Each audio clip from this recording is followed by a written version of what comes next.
Are the finals over?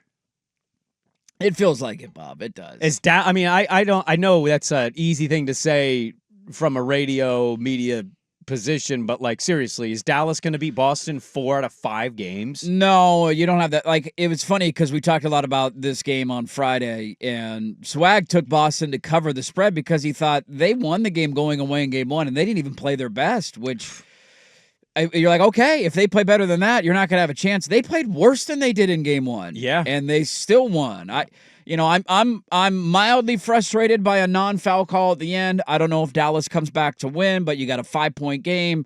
There was a shove in the back and contact with the hand when PJ Washington went up. Are you talking about the dunk? Yes, that could have been you thought two that different was a foul? Go look at the play. It touched his hand. It was hand-to-hand contact as he was going up. Hands part of the ball. And Jalen Brown shoved him in the back as he was jumping. So that's two. Pick your foul, whatever you want to call there. Either one's a foul. Actually, that he got rim checked on his dunk attempt. So then you make 2 free throws. They still might not win the game. They still probably don't win the game. There was, a minute left or 50 seconds left or whatever when that happened. Mm-hmm. So it's still an uphill climb. Frustrated that call didn't happen.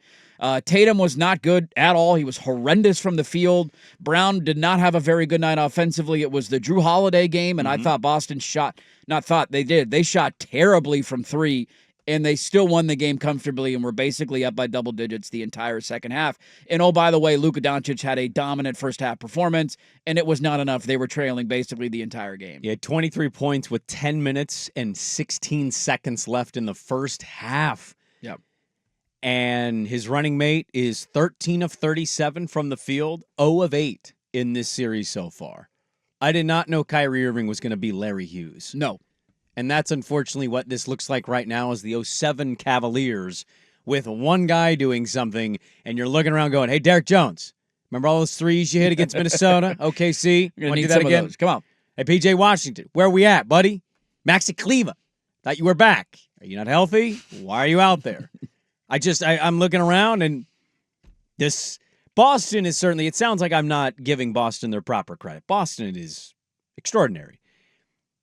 But also, none of the guys outside of Luka are doing anything for Dallas. They made 3 field goals as a bench yesterday, and one of them was a Dante Exum 3. Yeah, that Boston was like, Go ahead. They did the Caitlin Clark hand wave like, yeah, please, you shoot it. You shoot it all you want. And he from did, out there. and he luckily made it. Otherwise, like the stats say he was going to miss that shot. I think even Breen was like, in the playoffs, he's been 3 of 15 from 3 and finally made one. It's a big dud of a finals. It is. It just sucks when you get a 2-0 lead because then it all comes down to, the whole series is Wednesday night. That's it. And even if Dallas wins, I'm probably not going to flip-flop back and forth. I was the biggest surprise to me out of all of it, and maybe it shouldn't be because Drew Holiday is that good a defender, and he had to play with a couple of minutes left in the game when it felt like Dallas was, maybe making a little bit of a run where I think it was Gafford who was trying to bring the ball up. He basically trapped him at half court, forced him to pick up his dribble. He then tries to turn around and pass it to Luka. Then the ball gets deflected, ends up back in Drew Holiday's hands. So he just forces a turnover because he's being aggressive defensively. And then he knocked down a 3. You're like, all right, he was your MVP of the night easily. But the biggest surprise to me is how bad Kyrie Irving has been. And again, maybe I shouldn't be because Drew Holiday is guarding him a lot and he is an elite defender. Man, Holiday and Brown have done exceptional jobs on him. He is. You gave the numbers of what he's shooting. He's horrendous from 3. He got it going early in last night's game, and so you thought, all right, maybe he's found it a little bit. But after scoring like 10 points in the first quarter, the dude was non-existent the rest of the night, and Luka just needs a little bit of help in order to have a chance in the series. I think I was a little surprised. Not that Kyrie's not shooting the ball well. That's a credit to Boston, and sometimes you just don't make them. I think I was surprised by just how piss poorly his decision-making was.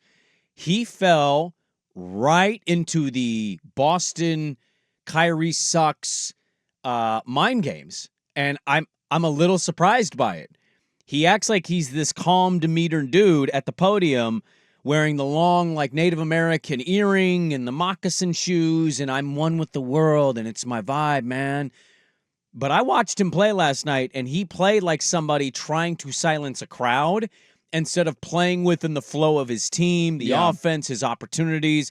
He did a lot of one-on-one stuff where I'm like, yeah, this is a different one-on-one situation than it was against Minnesota, Oklahoma City, the Clippers. And I think when he does that, you're getting him out of his game. And he's not playing within the flow of their offense. It's just, it's my turn. Yeah. We did the, who are we talking about with that? It's my turn. No, it's your turn. Now it's my turn. Now it's the Clippers. I can't remember what There's been a series lot it of was. tandems like that in the NBA. Yeah. That happens, but we just talked about that not long ago. They hadn't looked like that all playoffs. They looked like that yesterday, and I think it's mainly Kyrie who's in this, I expected them to be louder. And so what does Boston do game 2? They put his picture on the Jumbotron. They say, hey, expected us to be louder.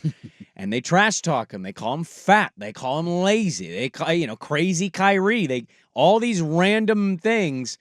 And I thought he was kind of playing into it of, I'm going to score then. And he just was not getting good shots. No. A credit to Jalen Brown. A credit certainly to Drew Holiday.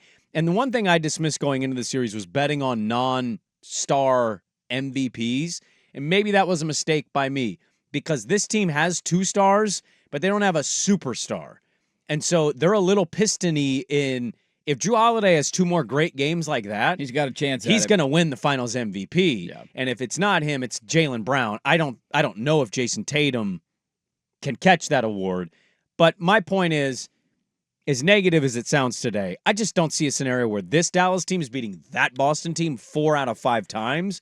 And so, yeah, maybe they lose game 3 or maybe they lose game 4. But I wouldn't put any money on Dallas. Now, hold this for the old takes exposed. But that's a 60-win team, and they deserve a lot of credit for what they've done. It kind of has a feel of this is over. That was Dallas's chance. Boston shot 25% from 3. It felt like there were times in game 1 that everything they put up was going in. And it didn't matter if it was contested, uncontested, fade away, early in the shot clock, late in the shot clock. They made everything, it felt like at times during that game, that they put up. They shot 25% from 3. I want to say they started something like, they couldn't buy a bucket in the first half of the game. No. From distance, and you looked up and you're like, why is this how is this a tied game? 3-point game, Luka 4-point is game. dominating. Kyrie got off to a decent start in the first quarter. You gave the numbers on Luka and what he had with 10 minutes left in the first half. Like, he was unstoppable. Yeah. And Boston couldn't make a shot, and it was a tie game. And so when you get a team that's that talented, that shoots that bad from deep, you have to capitalize on it, and they didn't last night. Yeah, credit to the versatility. Yeah. I think the Celtics, we don't really talk enough about like what Boston can do when they're not hitting shots, and everyone's been like, oh, they need Porzingis. They did not need Porzingis. He injured himself last night, didn't play, more than 23 minutes, which is, I mean, when you look at his performance in the first game to the next game, it was absolutely terrible when you compare the efficiency, but Boston did not need him. And frankly, Dallas, they've shown that they can only win a game one way, and that's if anybody else plus Luka is scoring, and nobody has. They largely need Luka and Kyrie to go for 50 to 60 points to have a good shot at winning a series against a team like this. 4 of their 5 players are switchable Boston. Brown, Tatum, Holiday, and Porzingis. White. You can switch them on 3 or 4 positions, no problem. Not a lot of teams have that kind of depth and that kind of an ability.